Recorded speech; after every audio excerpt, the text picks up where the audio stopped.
like a Hellcat.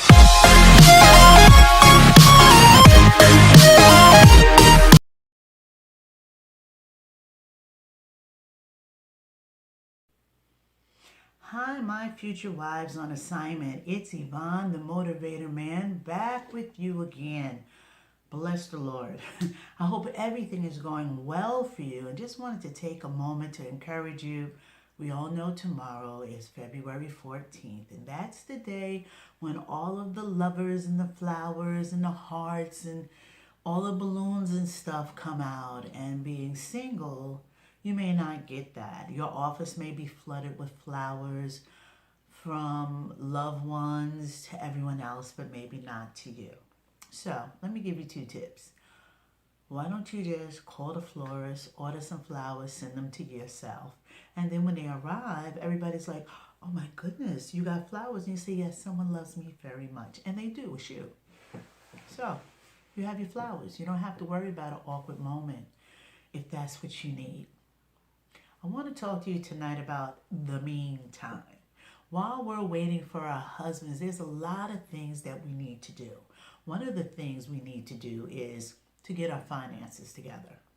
No brother with an 850 wants a sister with a 550. Why? Because you can't buy houses, you can't buy cars together. You'll have to depend on his credit. And he's not really trying to come into a relationship where his credit is the only credit. Get your credit right, girl.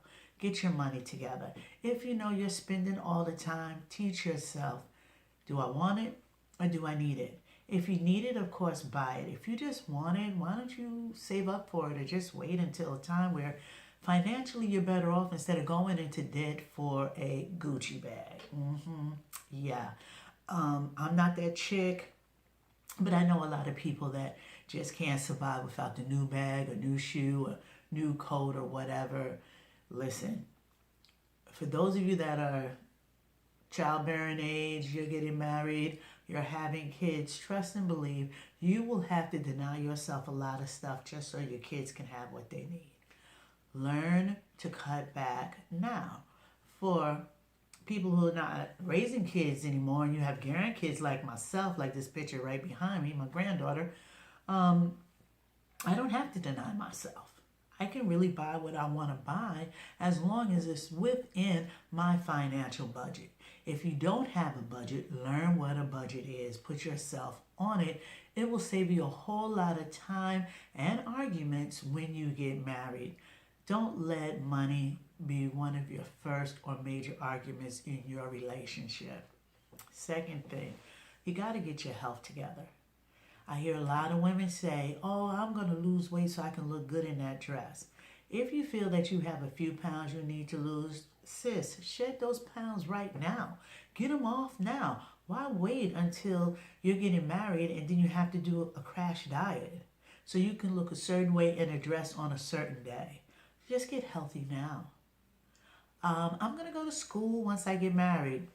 Get that degree now. Trust and believe. The last thing you want is that your husband needs to talk to you about something and you have to brush him off because you have a test the next day. Going to work, going to school, coming home, dealing with a home and a husband is very stressful. Get all that done now. As far as your emotional realm, don't no brother want to come into you whining, crying, screaming, and complaining what another brother has done. Clear your heart. Why? So that it can be free just to love him. No brother wants to be put on the spot for something he hasn't done. And yes, we do transfer a lot of feelings. If you go to a taste testing, after every time you eat something, they're going to give you lemon sherbet. Why? It cleans your palate. It takes the taste of your previous meal off your tongue. So the meal that's coming next that you're tasting, you won't have any residue to mingle with the new meal. So you know exactly what you're tasting. Clean your heart and your mind out so that the man of God can come into your life and you're not thinking about him like you did the last person that hurt you, or you're not judging him by the standards, whether they're high or low, the person that was before him. He gets to have you free and clear. He doesn't share your heart or your thoughts with anybody else. And last but not least, your spiritual life. Get your spiritual life together now.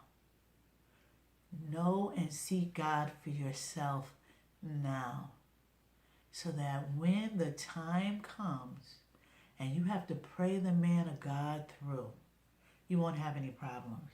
If you have to pray for your marriage, you won't have any problems. When the hard, shaky times come, you're not like, I'm packing up going back home to my mama. You're like, I'm going to stand and I'm going to deliver, and I'm going to see the hand of God move. You got to stand firm on what you know and what you believe. If God brought him to you, God will see you all through this. Trust and believe. Take a moment. Take inventory on yourself. Work on yourself right now. In the meantime, work on you. Because you better believe when the time comes and you are married, you're going to be working on your marriage. And working on you is not going to be as easy as it is now. Your husband will depend on you. You will have to tend to your husband. And yes, you will have to tend to your husband. Know that men have needs other than just sexual. They need a shoulder to cry on. It may not be tears. It may just be a listening ear. They need someone to help them with things that they lack. I know growing up, my mother was the one who handled the money. My father was the one who was the breadwinner. They worked together side by side with that. But they understood their roles. There is a place and a deficit that your husband may have that you fill. You have to be ready to fill that.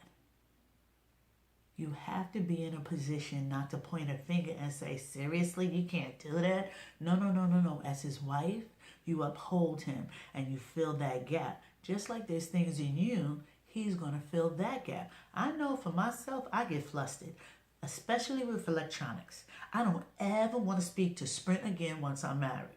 Please, honey, handle Sprint. Every time I speak to Sprint, I just want to go through the phone, choke the person I'm talking to, and slide back over into real reality. So hopefully, and I do believe that the man that will be coming into my life will be a techie, because I need a techie, not only to speak to Sprint, but to do all the stuff that I need to do as far as social media to get my business together. But right now, I am doing what I need to do for me to know that myself. He'll just come in and put the icing on the cake. Know that. Right now, I've got my tripod set up. I got my little lamp overhead. That's why I look so clear. I had to do that. Now, he'll come along and bring more information to me if I don't get it along the way. But I am investing in me right now. Take a moment and do some